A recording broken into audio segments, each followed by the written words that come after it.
So when Kobe would be awakened, right? What was it that would motivate him to get up out of his bed and go and practice? That's what we need to find out. What is that thing in us that helps us to move, that helps us to rise above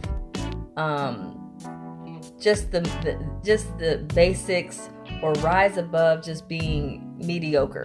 What is it in us that causes us to move forward? And what is it that causes us to go to the next level? What is it within us? What is that thing? It's your self-motivation. Right. But how do I apply, once I get the motivation to do something, how do I apply that? That's the challenge. Because it's easy to tell ourselves to do things, but the hard part is, how do we then apply it and make it work for us? Well, the best important thing to do with that is, and I'll use myself as an example, is when you are awakened, or when you have a voice in you that tells you to do something,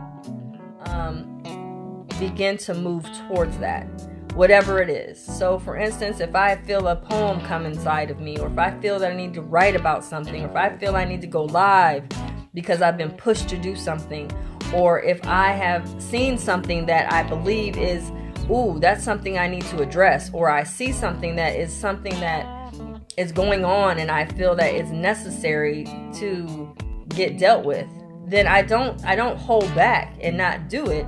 I then apply that. And in application of that, you have to do the work. What that means is, you cannot sit idly by and have these different inklings and pushes and motivations of self and do nothing. Because at that point, after a while, you're going to now lack self-motivation, because you're not doing anything to basically encourage yourself to continue. So if you're not doing that, if you're not applying the actions towards doing what you need to do, then you're going to find yourself like, you know what, I'm just not going to do it. And then that's going to be what it is. You're just not going to do it. So it's very vitally important that we learn to apply what we desire. And in that, we have to, if we are motivating ourselves, that's fine.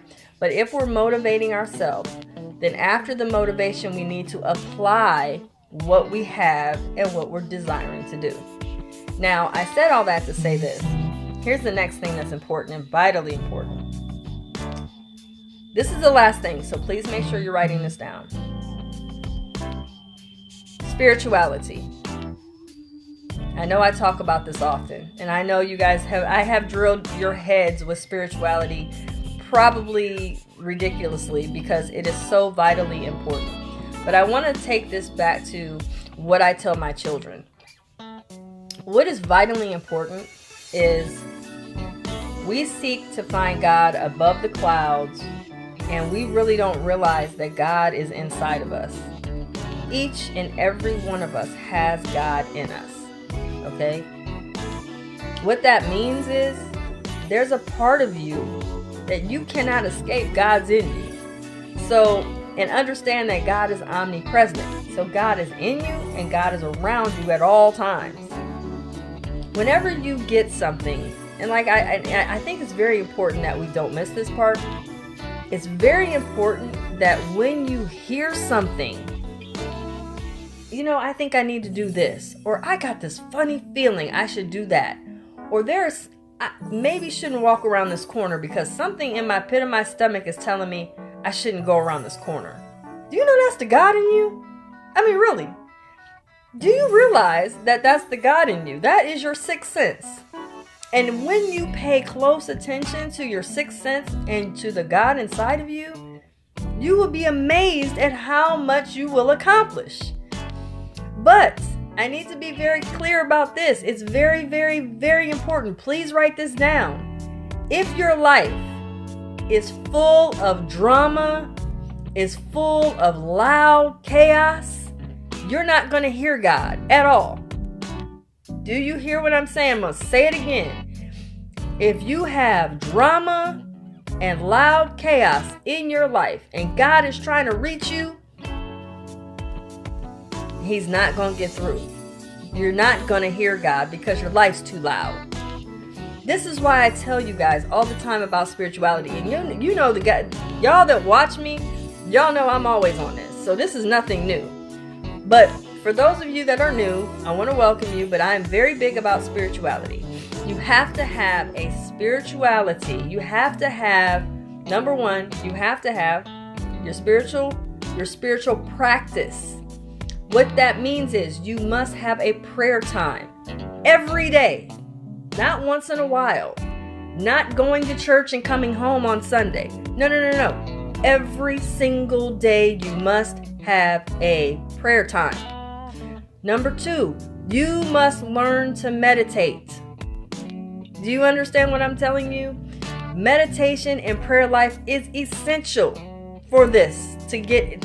It's a huge part about self-loving. Why? Because, like I said, God lives in you. In you, in your being is God. You can't look over the clouds to find Him.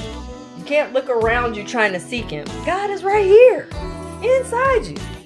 And why I'm telling you guys this is, it's very important that we don't lose sight on how important it is that you stay constantly in tune to listening to that sixth sense, whatever you want to call it. You don't have to be somebody ultra religious and all about this and all about that, but you have got to have a spirituality. I am sorry, because if you don't, you are not self-loving. Number one, you don't have, this is important.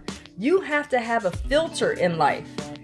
And that filter that I talk about, it's almost like the sifter. You know, like when you have the powdered sugar and you sift the powdered sugar to sprinkle it on your waffles or whatever. You have to have that same sifter in life. Because if you don't have something keeping you on top of what you say to you. So again, when I talk about internal dialogue, it's important what we say to ourselves. Internal dialogue is what we say in our private thoughts, what we say even when we're just walking around like, man, what do I need to do today? Even those small little thoughts like that, that is something that you need to make sure you are on top of. Because if you're not on top of managing what's going in and out of your thoughts, even on the inside of you, I'm telling you, your life can be a shambles and you don't know why. I just don't feel good anymore about me. I just don't feel like I love me anymore. I feel like I'm not enough. I feel like I'm an ugly person. I feel this, I feel that, because you don't have that sifter. And when I'm telling you about sifting through your life and sifting through your dialogue to you is vitally important, because it is. We have to learn to do better about self-loving. And in order to love ourselves, we have to learn to watch what we say to ourselves. And if we're going to motivate ourselves, we now have to take that motivation and put it into action. We have to start moving. And we also have to be mindful of, if we are going to say something to ourselves, empower ourselves, begin to want to be better for ourselves, do it. What is stopping you other than you? One thing that I learned from my daddy, he told me all the time, life will hit you up against the ropes in life. Are you going to let the ropes just collapse all over back of them? Or are you going to fight and get up? And he used to always tell me another thing. It doesn't matter. In this life, if all you can move is your eyeballs, you can make a difference. Okay. So at this point, there's no way I can stop. There's no way I can just not get up every day and be honored about doing what we need to do. It's very important we get to the basis of what we need. And the basis of what we need is getting back to loving of self. If we don't, we're going to find ourselves more miserable. And it's not because of anything else but lack of loving self. Now, I just want to give you something else that's very important. We have to understand that even if we're in a relationship, we can still be self-hating ourselves. We can still be miserable. We can still be depressed. We can still be feeling alone. We can still be very lonely. We can still be very unhappy. Just because you're in a relationship doesn't mean that you are not still miserable. So those of us out here that's desiring relationships, we want a relationship, we're dying to have one, but we're miserable by ourselves. You're not going to find happiness outside of you. Your happiness is within you. But again, if your life is full of drama and chaos and all that, God can't get to you for you to hear the direction of how to change your life. First and foremost, our environment is very, very important. I don't just let anybody in my home. I don't just let anybody in my surroundings. I don't allow everybody to be around me. I don't. And it's not because there's anything other than me being very, very mindful of what I allow in my home, including media. I don't watch TV. I don't let that chaos that goes on, all the drama that goes on the media, I don't let that infiltrate this mind of mine. I got too much other stuff to do to try to empower you guys. You guys I'm more focused on than going out here and listening to all the chaos on the media. Because on the TV screen and what they tell you to do, and man, if I watch TV, I'd be scared to go out of my house. Do you hear me?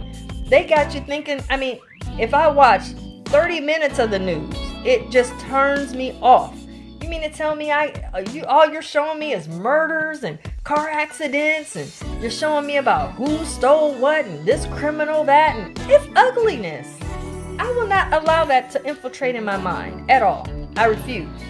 And that is something we also have to be mindful of, because that situation right there, television alone, and any type of negative media, that's all they want to talk about is chaos, chaos, chaos, murder, murder, murder, car accident, robbery, all this headache stuff. It's like, oh no, that energy coming off of that TV screen is not going to be allowed in my home. And I stopped that maybe about 4 years ago, because I was like, you know what I'm going to start becoming? I'm going to start becoming the commander-in-chief of my home, the commander-in-chief of my life, the commander-in-chief of what my children see, the commander-in-chief of what's going on in my immediate surroundings, the commander-in-chief of who I allow to be social with. I refuse to have that stuff infiltrate in my head. I'm not. So that's another thing I wanted to throw out there for you guys that want to learn about loving self. Learn to command over your life what is okay and what's not. Please don't allow media or all this chaos that other people got going on in their lives to infiltrate in yours, because that in and of itself is not a part of self-loving. Sometimes we got to learn the word no, and I talked about that before. We have to learn to say no to it, because it's just not healthy for us. It's not. And every Sunday I come on here at 12 noon and I do this for you guys, because what's so funny is I will go back sometimes and be like, oh yeah, that's something I need to reapply again, or that's something I need to think about. Or even your comments, man. Your comments are awesome. I love you guys coming on here and saying things, because you guys are another reason why I do this. I don't do this just for me. I do this for all of us. And one of the biggest things about self-loving is we have to learn to be a commander-in-chief over our life, and especially over our mind. And we also have to be a commander of chiefs on what we say inside to ourselves. And once we master that, and we clean up our environment, get all the people that are just negative and give you all kind of headache, and every time you turn around they're needing money, they're needing this, they're needing that, they're really not caring about you, they just care about what you can give them. Those type of people, get them out your life as soon as possible. Is that a part of self-loving? Absolutely. Because when you remove people from your life that are not coming into your life other than being beneficial to you, and you guys are bouncing back and forth on how to improve, they're too much. They cost too much. Real talk.